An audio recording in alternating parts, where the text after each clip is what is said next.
Hello, my miraculous friend. Welcome to another episode of the Magnify Your Miracles podcast. This is Reverend Frances Fayden. I'm so grateful to spend this time with you today. I'd like to begin, as I always begin, by taking a few deep breaths together, just to get us both grounded and centered and really present. And by focusing on your breathing, just give yourself permission that at this moment in your day, you're going to let yourself let go of whatever happened before you started to tune in, what's happening later. And you're giving yourself the gift of being right here, right now.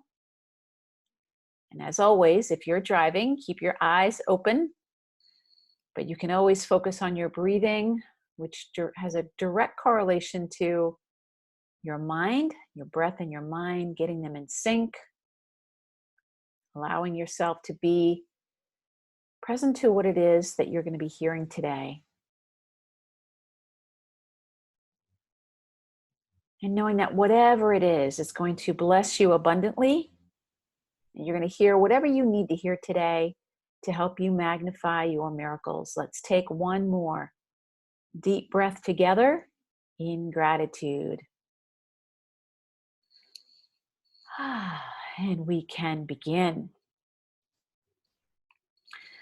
Well, hello once again, my miraculous friend, and welcome to this beautiful podcast episode where I'm going to be sharing with you a beautiful, beautiful prayer process.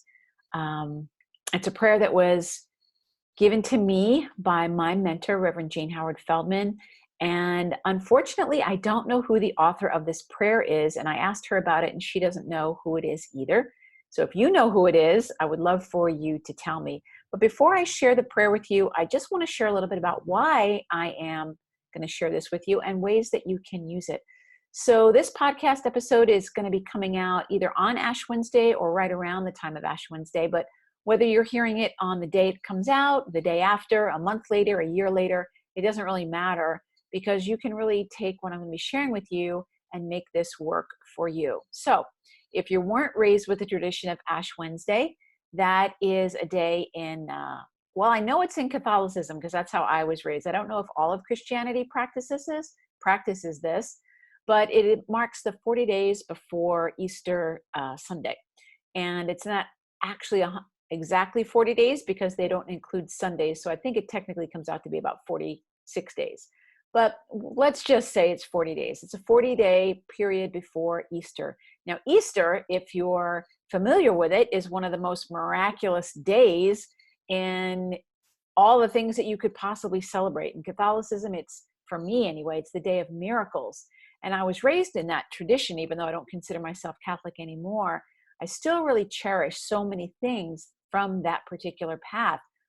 And Easter Sunday is just like the miracle of miracles. So we have the really powerful story of Holy Week, which culminates in Good Friday, where Jesus goes through his crucifixion process. We have the day of waiting, the Holy Saturday day, and then, of course, Sunday morning in the garden where the tomb is, and we see Mary Magdalene, who's going to complete the preparation of Jesus's body, only to find that the stone's been rolled away. He's not there. And of course, it brings us to the resurrection story, which I love. I just love that story about just when you think all hope is lost, it's even better than you could have possibly imagined. I love that story. But there's a lot of sorrow that leads up to that story. And so the time of Lent, the 40 days before Easter, this time now, is a time of preparation. Now, in that tradition, very often people will fast from something. So you'll give up something. A lot of times people say, what are you going to give up for Lent?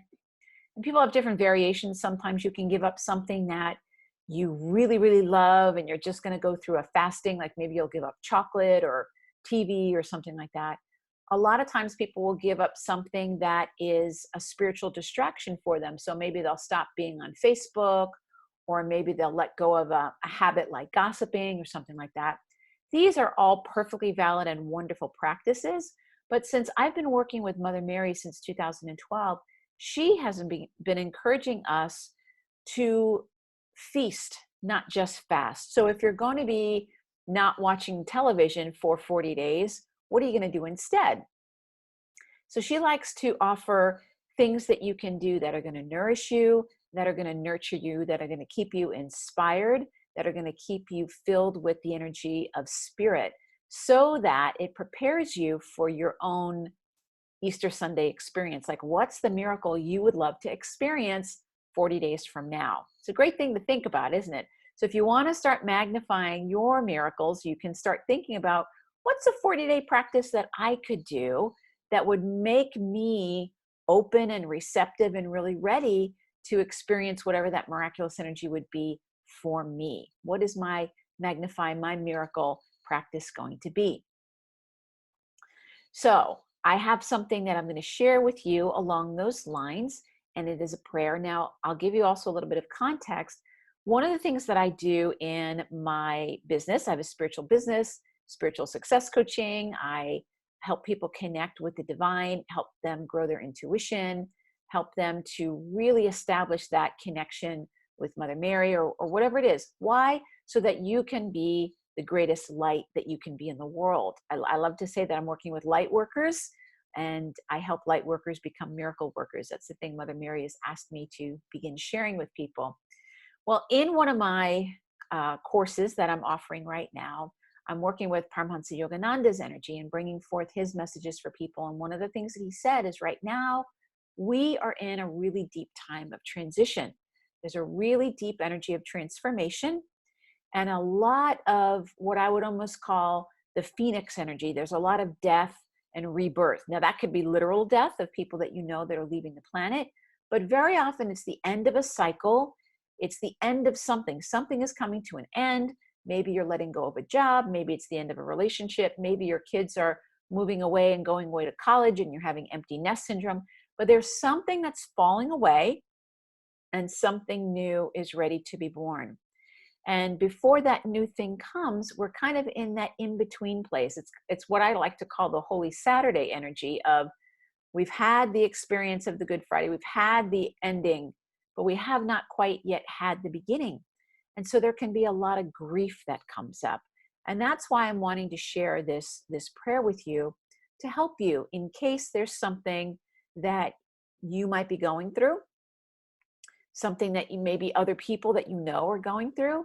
I think here in the United States as a country, there is a big grieving process as we're letting go of what we thought was our country and what is being recreated as the country. No matter what you think about that, I think all of us are going through this letting go and this shedding type of a thing. It's really helpful. It's really important. And it can still bring up feelings for you. It can still feel a little bit painful, a little bit ouchy. Now, one of my clients she's actually one of my community members, she brought this prayer to my attention, and she brought it to my attention the same day that Mother Mary had brought it to my attention. And whenever that happens, I know that that's a sign from Spirit. And it's called it's called the Offering of the Broken Heart. That's what it's called.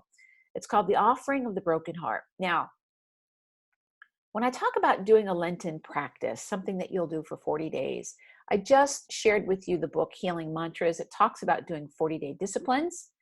And there's a lot of energy around 40 days. Jesus goes out into the desert for 40 days. There's a lot around that number. You can do anything. You can do a gratitude practice, simply saying thank you every day. You can say one Hail Mary every day for 40 days. You can do an act of service every day for 40 days. You can try to meditate for a minute. You can do anything. I'm not going to limit you. But this particular prayer, it's a long one, is really to help you heal. And it's meant to help you with your heart chakra, that energy that I've talked about before. So I'm going to read this to you. And then I'm going to be posting this in the show notes for you so that you can download your own copy of it. And again, if you know who wrote this, I would love to get in touch with the person that wrote this. And I definitely would love to give that person all the credit, because it's an amazing, amazing prayer. So let me read to you now the Offering of the Broken Heart. Beloved presence, God I am, with surrender and humility, I come to the altar of mercy to offer my broken heart. This day, I offer my sorrows, my tears, my fears, my worries, my pains, my grief, my loneliness to the altar of love, knowing that it is only through the drenching of the heart into the fires of pure divine love that all human attributes of the broken heart can be miraculously healed and transformed. As I offer my broken heart in total surrender and acceptance, I know that my heart will be softened. I also know that the pains and the sorrows are a learning tool, the cleaning catalyst that helps me perfect the divine gift of love that will open wide the realms of light upon my soul. As I allow myself to feel the pain with surrender, I also allow myself to release it to be transformed into the most wondrous gift, beauty in all its celestial perfection, health in its full magnificence, wisdom in its unlimited glory, are the gifts bestowed upon those who possess this great love, the love of God, the love beyond all gifts. I now pray with all the energy of my heart that I might be possessed by this Christ-like love. I feel this great love. I let this great love sing within me as a melody of praise, gratitude, and thanksgiving from my heart, each and every moment that I love. And so it is, beloved, I am. Now just let that beautiful prayer wash over you, heal you, support you, and may it be a light for your path over these next 40 days. Let it be something that fills you up and prepares you for your miraculous resurrection miracle energy that we call Easter. Easter can happen any day and every day if we allow ourselves to be transformed, if we allow ourselves to surrender to the gift of divine love and let God do for us and through us more than we can ever do ourselves. So that's what I wanted to share with you, my friend. Thank you so much. Remember that the key to magnifying your miracles is to remember that that miracle is already here, right now. And if you have enjoyed this episode, I would so appreciate it if you could leave a review on iTunes or wherever it is that you tune into your podcasts and let your friends know about it. Please especially share this episode with them and share this beautiful prayer. God bless you. Thank you so much. Bye-bye.